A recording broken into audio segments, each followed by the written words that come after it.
The end of World War II is often told as the story of the atomic bomb. On August 6, 1945, the Enola Gay dropped Little Boy on Hiroshima, obliterating the city in a flash. 3 days later, Fat Man was dropped on Nagasaki, unleashing more devastation. The world had entered the atomic age, and the message from the United States seemed clear: surrender or face annihilation. This narrative is deeply ingrained, taught in schools, shown in films. The bombs are often credited as the decisive blow that forced Japan's surrender and saved countless lives.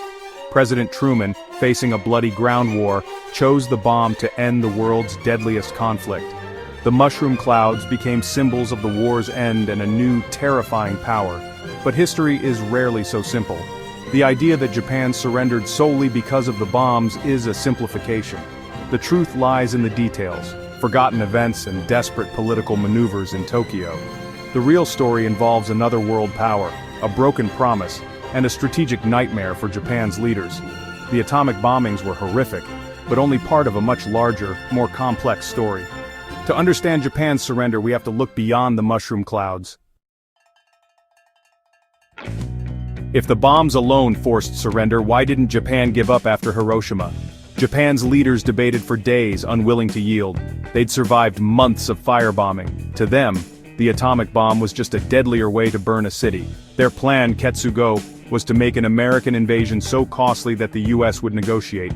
But after Hiroshima, they waited, watching the Soviets. Japan hoped Stalin would mediate peace and protect the emperor. Secret messages went to Moscow, desperate to preserve the imperial throne. For Japan's leaders, the emperor's fate mattered more than their cities.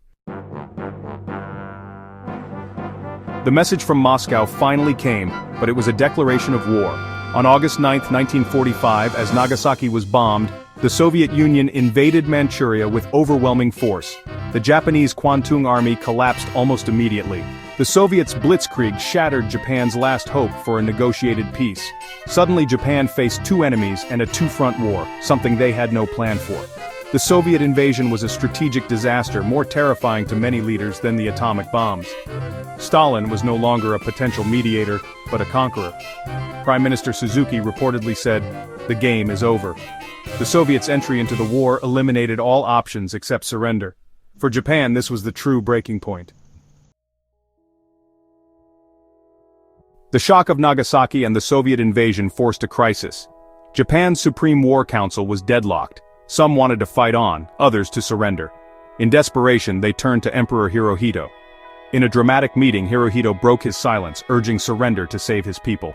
He cited the bombs and the Soviet threat, declaring the war unwinnable. Japan's surrender offer hinged on preserving the emperor's position. The US replied ambiguously, allowing the imperial institution to continue under Allied authority. This gave the peace faction leverage to overcome military resistance. On August 15, 1945, Hirohito's voice announced surrender to the nation. His authority convinced millions to lay down their arms. Only the emperor could end the war peacefully.